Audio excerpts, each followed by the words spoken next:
Kidnapped, beaten, and tortured. He had hit her in the head with a gun and had split her skull open. Tierce Ewing is desperate to escape a sadistic captor. It's her husband of 30 years. She's in the bank and she says that her husband is holding her captive. How did a young love that began in grade school blossom into a fatal attraction?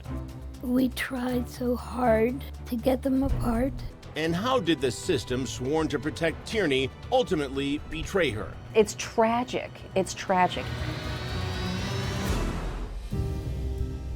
With so many horrific stories of domestic abuse, it might be easy to overlook the struggles of Tierce Ewing, a 48-year-old mother of two from rural Washington County, Pennsylvania.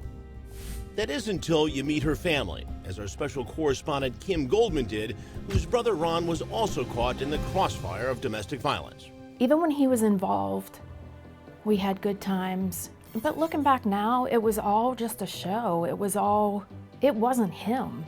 It was two different people. Did you guys see that side of him? Or those sides of him? He definitely had a temper that could switch quite quickly. Tierce and Kevin Ewing began dating in the 8th grade, a turning point in her life, according to those closest to her. We tried so hard to get them apart, and she'd date maybe somebody else or what have you, but he wasn't going to hear to that. She was his. She just became distant, and She wasn't allowed to do much with her friends. I mean, and she had a lot of friends. she just started pulling away from the family, and he had control over her then. Tierce was married at just 18, and soon the teen bride found herself raising two young children. At first, all seemed well between her and Kevin. When we'd go to their home, he was nice as pie, you know. What can I do for you? But Kevin Ewing had a reputation as a violent man, with a rap sheet to back it up. And he would soon turn that rage against the mother of his children. After this incident in 2001, which left Tierce battered and bruised, she received a court-ordered PFA, protection from abuser. She had been hospitalized or required medical treatment from those injuries. But as hard as it is to believe, Tierce would soon get back together with Kevin. It was like a bad penny. It just kept coming back. According to District Attorney Kristen Klingerman, who specializes in victims of domestic abuse, there's a good reason for that.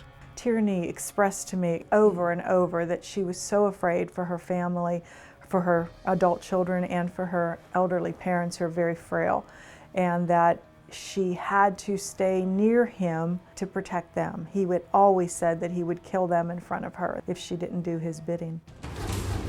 And there were several times that threat was made. Several. It would fire my dad up so bad that we had to stop him many times from leaving to go look for him. Or Ewing faced more charges of assault and abuse, but rarely served jail time. He fell through the cracks of everything. No matter what he got into, he got out of it. Trapped in this vicious cycle of violence, Tierce did her best to put on a brave face. Did she tell you ever anything that was going on between them? Did she share fears or? no, she would play things off. She would be, if she was here, you know, she could only stay for 15 minutes. She had to go home because she had to do something, or we knew it was because of Kevin. She had to account for her time. A trip to the grocery store should take X amount of minutes, and if not, then he would call and want to know where she was and why she wasn't home yet. Looks like he had his thumb on her. And she said many times, Mom, I was awakened by the bed shaking. He was standing on top of the bed, straddling me. And she said, and I'd hear a click. And she said it was right here. It's hard to believe that people actually are this way. And to know that it's your own child. Finally, in July 2016, Tierce reached her breaking point. She and Ewing had again separated, Kevin living with his mother, while Tierce remained in the family home with her adult son, Derek. Then a terrifying turning point. For 12 straight days, Tierce called in sick to work and made virtually no contact with her family. What no one knew is that she had been abducted by Ewing, held captive against her will, being hideously terrorized and tortured. At night, he would tie a cord around her neck and then tie it to himself so that she couldn't escape when he slept. And multiple times throughout this, he would hold a gun to her head, tell her she's going to die, tell her her parents were going to die. He would kill her parents in front of her and then kill her. Throughout the ordeal, Kevin never let Tierney out of his sight. He went everywhere with her, to the bathroom, everywhere. He took her to a very desolate area, to a location near water. She was terrified of water. She couldn't swim, and during that time, he had a metal rod that he put in a fire that they cooked hot dogs on, and he had burned her legs, several places up and down her legs. He had stomped on her foot. She could only wear flip-flops. He had stomped on her foot so she couldn't run.